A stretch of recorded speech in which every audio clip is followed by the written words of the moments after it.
Olá, pessoal. Com alegria que iniciamos mais uma semana do Evangelho de Jesus, trazendo as nossas reflexões com base no livro Pão Nosso, de Francisco Cândido Xavier, pelo Espírito Emmanuel. E nessa semana vamos fazer uma reflexão sobre a lição 157, que tem como título O Filho Egoísta.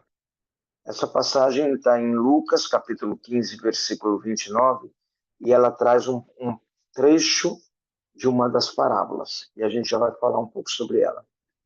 O trecho de Lucas é assim: Mas, respondendo ele, disse ao pai: Eis que te sirvo há anos, sem jamais transgredir um mandamento teu, e nunca me deste um cabrito para alegar-me com os meus amigos. Então vejam, aqui é um dos trechos de um dos filhos da parábola do filho pródigo. Então vamos refletir um pouco sobre a parábola do filho pródigo antes da gente fazer a reflexão de Emmanuel.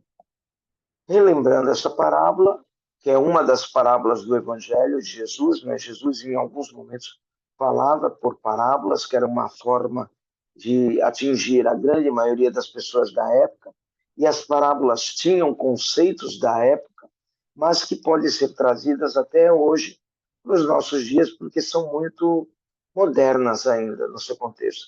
E essa parábola do filho pródigo, ela tem esse título, não é dado por Jesus, mas ela tem esse título pródigo, que significa que o gastador, aquele que gastou. Então, ela fala no título, principalmente, de um dos filhos. E a passagem aqui fala do outro filho. Rapidamente lembrando, a parábola diz assim, que um homem tinha 2 filhos, e tinha muitas posses também. E um dia, um dos seus filhos, o mais moço, pediu para o pai para que ele fizesse a divisão dos bens e desse a sua parte da herança, porque ele ia seguir no mundo, ia seguir a sua vida. Como muitos filhos fazem até hoje, que decidem tomar a sua iniciativa, seguir a vida, sem necessariamente pedir a herança. Mas nessa parábola, Jesus conta que esse filho mais moço resolveu pedir a sua parte da herança. E aí o pai fez a divisão, deu a parte da herança ao filho e ele saiu pelo mundo gastando em farras, com mulheres, com bebidas e tudo mais.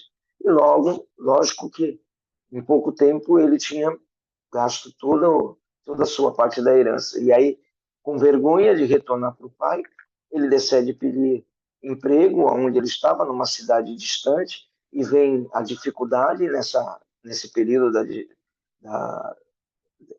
desse distanciamento dele do pai, e aí ele só arruma um emprego para cuidar de dar comida aos porcos. E Jesus fala exatamente sobre dar comida aos porcos, porque era uma das tarefas mais indignas da época. Vai? Então, para dizer que o filho gastou tudo que ele tinha e foi trabalhar, foi até o fundo do poço. E quando ele estava nesse trabalho, ele se arrepende, vejam, isso é importante, ele se arrepende e resolve retornar ao pai. E tem uma crise de consciência, e ele fala, nossa, os empregados do meu pai são muito mais bem tratados do que eu aqui onde estou. Então, de repente, eu vou voltar para casa, vou pedir para o meu pai me aceitar como um dos seus empregados, que eu vou ter um trato melhor do que aqui, dando comida aos porcos. E ele resolve retornar para casa. O pai, quando vê de longe o filho retornando, corre e o abraça, manda servir as melhores roupas, a melhor sandália, e manda matar um novilho cevado, né? Ele manda matar um novilho, que era uma das representações do que tinha de melhor para fazer uma festa, e chama os empregados e fala que ele ia fazer uma festa porque o seu filho, que estava perdido, retornou, que estava morto, ressuscitou.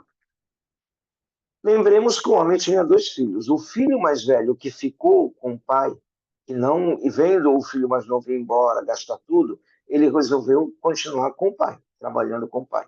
E aí, quando ele volta, nesse mesmo dia, ele volta do trabalho e vê uma festa acontecendo, e aí ele pergunta para os empregados, o que está acontecendo aí? Aí o empregado fala, olha, o teu filho mais novo voltou, e o teu pai mandou fazer uma festa para ele, matar um novilho para comemorar.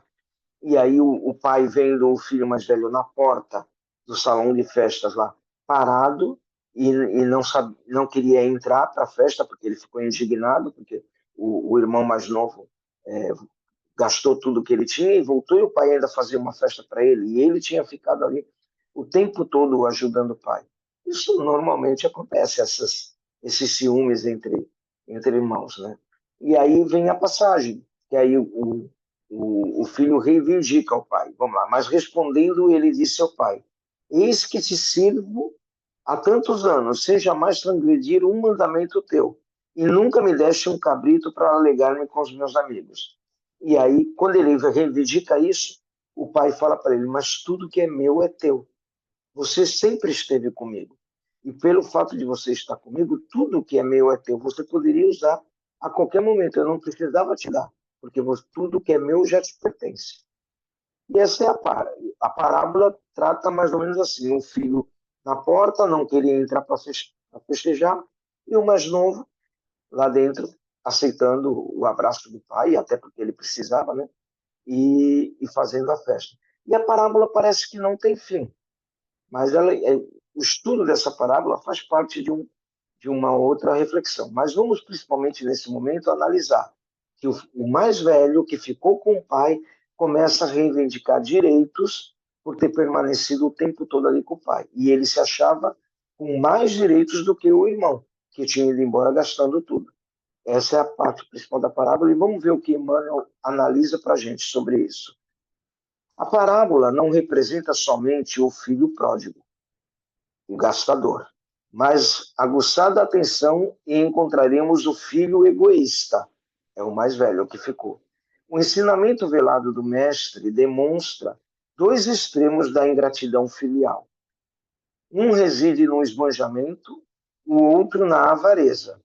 São as duas extremidades que fecham o círculo da incompreensão humana. Então vejam que aqui Emmanuel questiona os dois. Não é porque o filho mais velho ficou, mas ele foi avaro, ele estava ali sendo egoísta. E o filho mais novo, ele foi gastão, perdulário. Ele pegou tudo que ele tinha e gastou. Então ele coloca duas situações que as duas estão erradas. De maneira geral, os crentes apenas enxergam o filho que abandonou o lar paterno, a fim de viver nas estroinices do escândalo, tornando-se credor de todas as punições. E raros aprendizes conseguiram fixar o pensamento na conduta condenável do irmão que permanecia sob o teto familiar, não menos passível de repreensão. Aqui ele já chama a atenção do irmão mais velho. Observando a generosidade paterna, os sentimentos inferiores que o animam sobem à tona e ele na demonstração de soberanice. Contraria-o a vibração de amor reinante no ambiente doméstico. Alega como autêntico preguiçoso os anos de serviço em família. Invoca na posição de crente vaidoso a suposta observância da lei divina e desrespeita o genitor, incapaz de partilhar o justo contentamento. Esse tipo de homem egoísta é muito vulgar nos quadros da vida. Aí ele traz para os dias de hoje.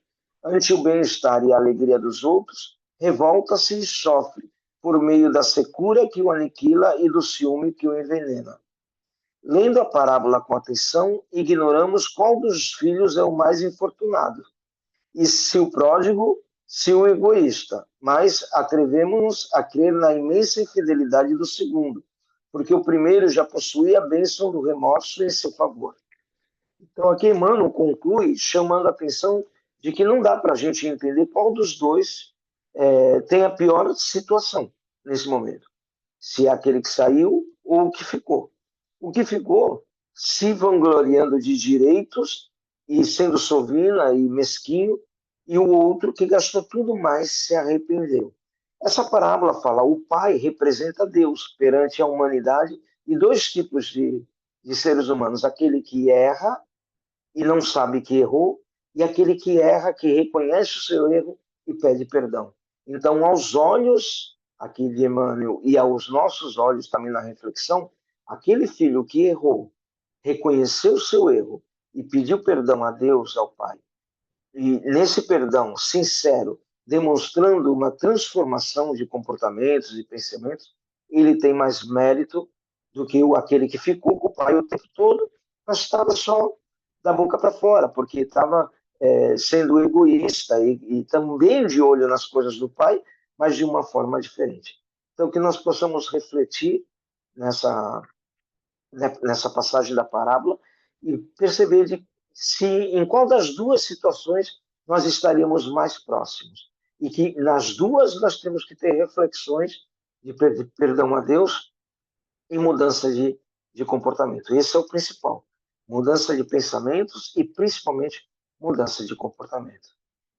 Que possamos refletir nessa passagem, não só da parábola, mas na passagem do Evangelho de Lucas, e trazer para os nossos compromissos diários de transformação interior. Pedimos a Deus que Ele nos perdoe sempre, que nos abrace a todos nós, abraçando também todos aqueles nossos amigos que nesse instante passam por necessidades, por dores, por aflições. Concluímos a nossa reflexão de hoje com o compromisso de estarmos juntos novamente na próxima semana. Graças a Deus e uma boa semana a todos.